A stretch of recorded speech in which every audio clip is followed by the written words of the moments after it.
যেই গরম পড়ছে এই গরমের ভিতরে যদি দুপুরবেলা গরম গরম ভেলপুরি হয় তাহলে কেমন হয় খেতে? ব্যাপারটা অনেক বেশি মজাদার, তাই না? যারা ভেলপুরি লাভার, ঝাল লাভার, তাদের কাছে তো বিষয়টা অসাধারণ। সেই জন্য আজকে আপনাদের মাঝে চলে এলাম এরকম অসাধারণ একটি ভিডিও নিয়ে।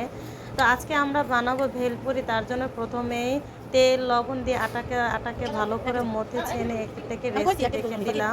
তার আমি এই মধ্যে রাখার আটার ডোটা 2-3 ঘন্টা রেস্টে রেখে দিব। রেস্টে রেখে দিলে এটা খুব ভালোভাবে সেট হয়ে যাবে। তখন এটা দিয়ে ভেলপুরি বানালে ভেলপুরিটা খেতে অনেক ডাবলি আলু একবারে আমি প্রেশার কুকারে সিটি দিয়ে নেব। সাথে একটু বেকিং সোডাও দিয়ে নিয়েছি। বেকিং সোডা দিলে রাস্তার মামারা যেভাবে ভেলপুরির জন্য ঘুগনিটা বানায় ওরকমভাবে কি ঘুগনিটা বানানো যায় বাসার ভিতরে। তো এই যে আমার এখানে প্রেসার কুকারে 4-5টা সিটি দেওয়ার পর এটা হয়ে গেছে। এখন আমি স্পেশাল একটি চাটনি বানাবো, আর সেটা হচ্ছে কি কাঁচা আমের চাটনি। তো কাঁচা আমের চাটনি বানানোর জন্য এখানে প্রথমে আমি একটা আম নিয়ে নিয়েছি, আর আমি এখানে কিছু শুকনো মরিচ তেলে নেব, কারণ ভেলপুরির ভিতরে যদি শুকনো মরিচের ফ্লেভারটা না দেওয়া হয় তাহলে খেতে কিন্তু তেমন স্বাদ লাগে না। যারা ঝাল লাভার আছে তাদের কাছে তো শুকনো মরিচের ফ্লেভার ছাড়া, শুকনো মরিচ ছাড়া ভেলপুরি অপূর্ণ থেকে যায়। তো এখানে আমার ছোট মেয়ে বলতেছে, মা আমি একটু খেলতে যাই মাঠে। আমার বড় মেয়ে আগে মাঠে চলে গিয়েছে। তো এখানে ও মাঠে চলে যাচ্ছে, ও আমাকে বলতেছে তুমি বানেই আমাকে ডাক দিবা। তো ওরে বিদায় করে দিতে দিতে আমার এখান দিয়ে মরিচগুলোকে টালা হয়ে গেছে। আমগুলোকে আমি কিউব করে কেটে নিয়েছি, এগুলোকে এখন আমি পাটায় বেটে নিব। এত বেশি ধক বের হয়েছে যে আমার কাশি উঠে গেছে। আসলে মরিচ যখনই টালবেন তখন খুব সাবধানে টালবেন। মরিচের ধাক একবার মুখের ভিতর ঢুকে গেলে কাশি শুধু বের হইতেই থাকে। তো এখানে আমি পাটাকে আগেই ধুয়ে রেখেছিলাম। পাটা শুকায় যাওয়ার পর আমি টেলে রাখা মরিচগুলোকে ফাঁকি করে নিয়ে এখানে কাঁচা আমকে সেই ফাঁকির ভিতরে আমটাও বেটে চাটনিটা তৈরি করে নেওয়ার পরে এখানে আমি যা যা আমার উপকরণ লাগবে সেগুলো আমি কেটে নিচ্ছি। এখানে ছিল শসা, পেঁয়াজ, কাঁচামরিচ, টমেটো, ধনেপাতা। তো এখানে আমি ডিম সিদ্ধ করে নিলাম। ডিম সিদ্ধ হয়ে যাওয়ার পরে আমি এখানে ভেলপুরিগুলোকে একটা একটা করে আগে সাইজ মতো বেলে নিয়ে একটা একটা করে ভেজে নিব। এখানে আমি কোনো এক্সট্রা কোনো বেকিং সোডা ব্যবহার করি নাই। তো আমি ট্রাই করে দেখলাম যে বেকিং সোডা ছাড়া যদি ভেলপুরি তৈরি করা হয় তাহলে কি দোকানের মতো হয় কিনা, নাস্তার মামাদের মতো হয় কিনা। তো এখানে আমি ট্রাই করার জন্য আজকে আটাটা শুধু লবণ, তেল এগুলো দিয়ে ভালো করে মথে পরে রেস্টে রেখে দিয়ে এখানে আমি পুরিগুলোকে ভেজে নিচ্ছি। এই যে দেখেন আমার এখানে কিছু পুরি আমার খুব বেশি ফুলে গিয়েছিল, আবার কিছু পুরি ফুলে নাই। তবে পুরি ফুলুক আর না ফুলুক, আপনার এটা দিয়ে ভেলপুরিটার যে মশলাটা তৈরি করবেন সেটা খেতে অনেক বেশি মজা লাগবে।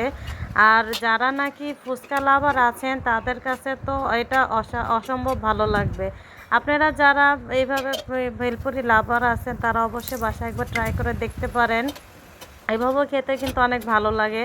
তো গত ভিডিওতে আমি আপনাদেরকে একটা ধাঁধা বলেছিলাম। তো যারা যারা ধাঁধাটি জানেন, উত্তরটি জানেন, অবশ্যই কমেন্ট করে জানিয়ে দিয়েছেন। আর যারা যারা জানেন না তাদেরকে বলে দিই, ধাঁধাটির উত্তর হলো, মেয়েটি বলল যে আমি 80 বললে আপনার ওর রেজাল্টও হয়ে যাবে, আর মা যে ভাত খেতে ডাক দিছে মার উত্তরটা হয়ে যাবে। এক কথায় দুই কথা হয়ে গেল।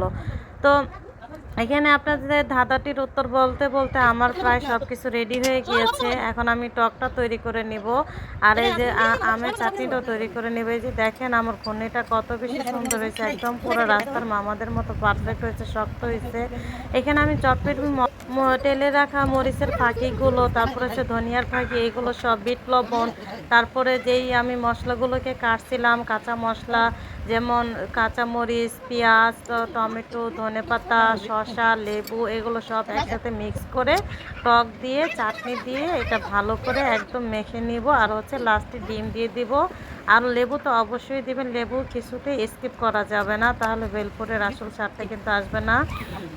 এই খাবারের স্বাদ আসলে লেবু দিয়ে আসে। লেবুর যদি অনেক স্ট্রং ফ্লেভার আসে এটা খেতে অনেক বেশি ভালো লাগে। তো এখানে আমার তৈরি হয়ে গেল আমার নিজের তৈরি ভেলপুরি। এটা দেখতে রাস্তার মামাদের ভেলপুরির মতো অতটা বেশি পারফেক্ট না হলেও খেতে তার থেকেও অনেক বেশি মজা হয়েছিল।